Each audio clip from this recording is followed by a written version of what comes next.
Hi everybody, welcome back to another video. I am Indiana Jim, host of the Apex Legends Film Room, where we study the game film to figure out how we can become better Apex Legends players. And I wanted to talk about third parties. We've all thought about the issue of third parties and how to fix it.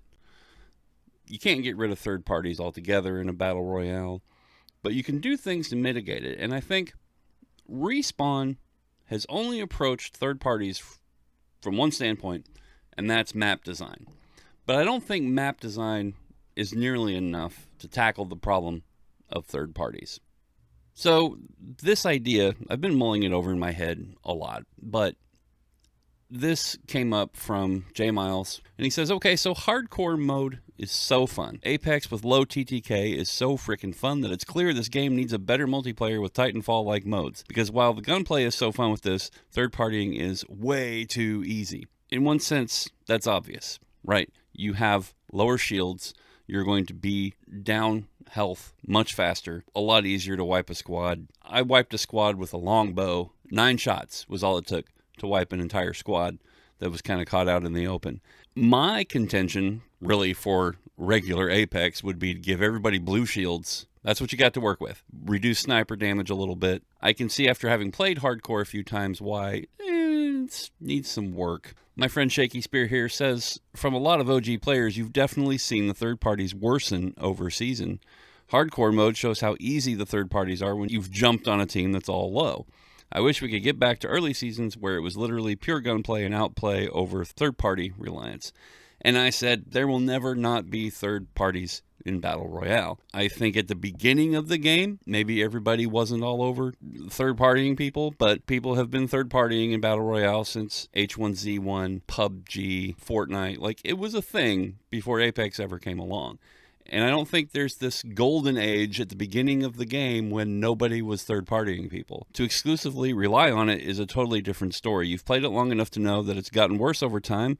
It's one of the reasons they always try to slow it down with larger maps, etc. Problem here, I don't believe there's an etc. I really don't think Respawn has done anything except larger maps. Here, let's put mountain ridges here. Let's put obstacles here. I don't know that it's really slowed anything down because inevitably it's only gotten worse over time because it's become a staple of the strategy. Everybody now knows to do it and everybody is doing it even faster. The larger maps don't help because the POIs always have the good loot, and you always have a cluster of teams landing at POIs because they're enclosed by these giant mountains.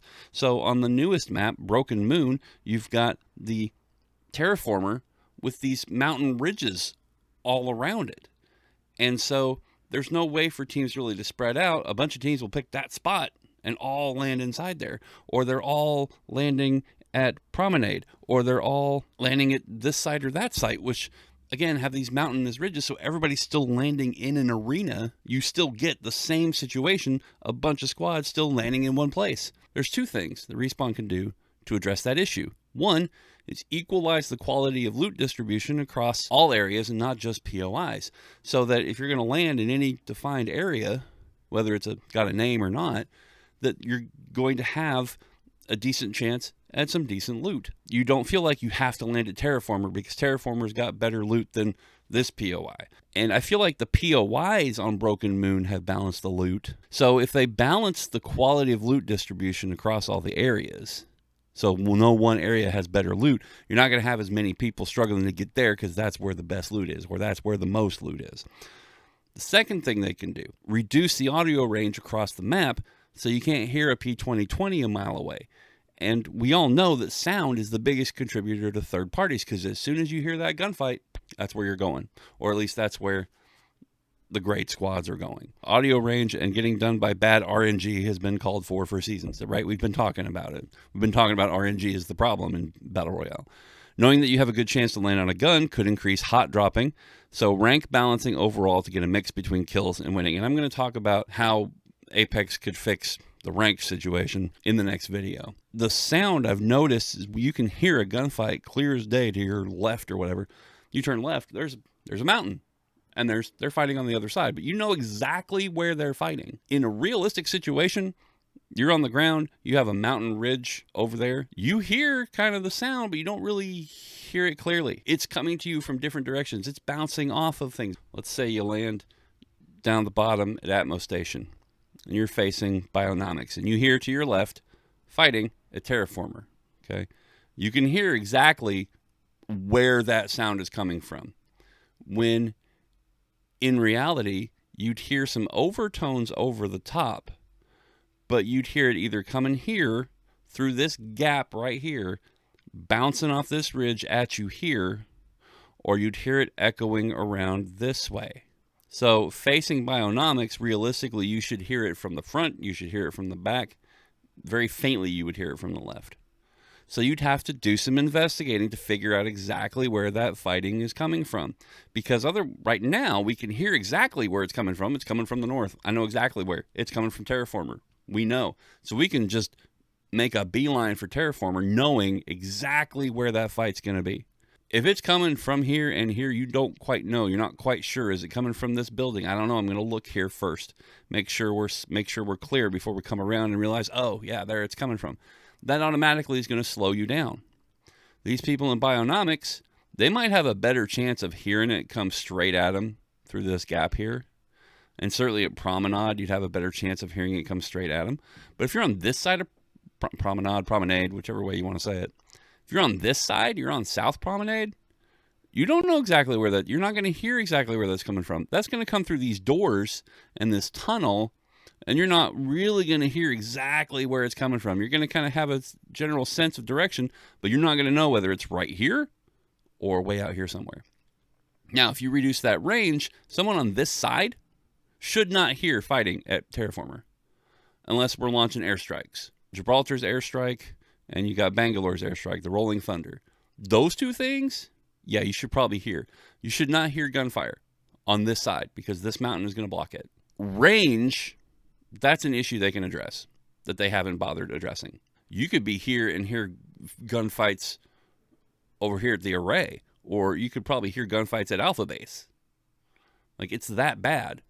And there's no way in real world physics that any gunfire from here is going to get all the way to here. If you're at Divide, they're fighting at Terraformer. Where are you going to hear that from?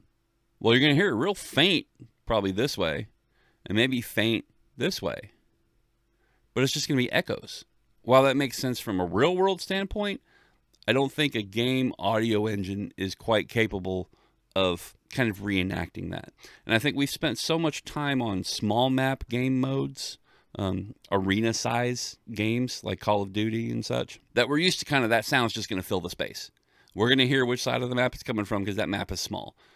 These are huge maps. The sound range is a problem, but I think the staging is a problem too. That audio engine's not going to go, hey, there's sound coming from here. It's not going to make those calculations that it's got to come from these directions, right? The engine's just not built that way. The Source engine is just not built that way. Frostbite might be capable of something like that, but Frostbite is a resource hog. So I don't think the audio engine is capable of doing that, but I know they can definitely do something about reducing that sound. Alan here says third parties and knowing when to disengage and rotate and when to push are fundamental skills in a BR game. Removing that just makes it another FPS game. I'm not opposed to third parties being an issue, but reducing the third parties is a common discussion in the community. I do agree that's part of the game. You should expect it. One of my ideas was here. I said one thing they could do is that when you third party people, and obviously we have Evo shields, so every time you do damage, you're earning more shields to build them up, right? One of the things they could do is once you finish a team, you get that last kill and it says whole team down, right? Everyone's health and shields immediately go to full. If they really want to reduce it, this is one way you could really do that. Once people get used to the idea, they know, oh, well, either we third party now or we're going to pretty much miss our shot. And so by the time they get there, they don't have the distinct advantage that they think they will have. And eventually people will learn, okay, well, maybe it's not exactly wise to push in right away. Same thing with the audio staging. If you can pinpoint exactly where that gunfight is, the other teams are more likely to get there quicker. But if they can't pinpoint it, if it's like echoing, you're not quite sure where it comes from, it's going to slow them down because they have to look first. They have to investigate first. Just regen shields immediately. As soon as you finish that squad, bloop, you're healed up. You don't have to worry about trying to heal and trying to recover. Now, I understand that it's part of the strategy, but I think it would actually go a long way to fix the third-party problem. You'd still have them. They would not be as prevalent, and they would not be as aggressive. That has to improve the player experience overall. I really want to hear what other people think they can do, whether these are good ideas or bad ideas. I'm not a game designer. These are just things that I'm thinking through and discussing with people on Twitter. I feel like it's good discussions to have, to get it out there, and get these ideas into the thought system, at least, or the feedback loop. Who knows what might happen, but I want to get your opinion. If you drop a comment down below, drop a like on the video, and let me know what you think, and let's discuss it more. Should be fun. All right, have a good one.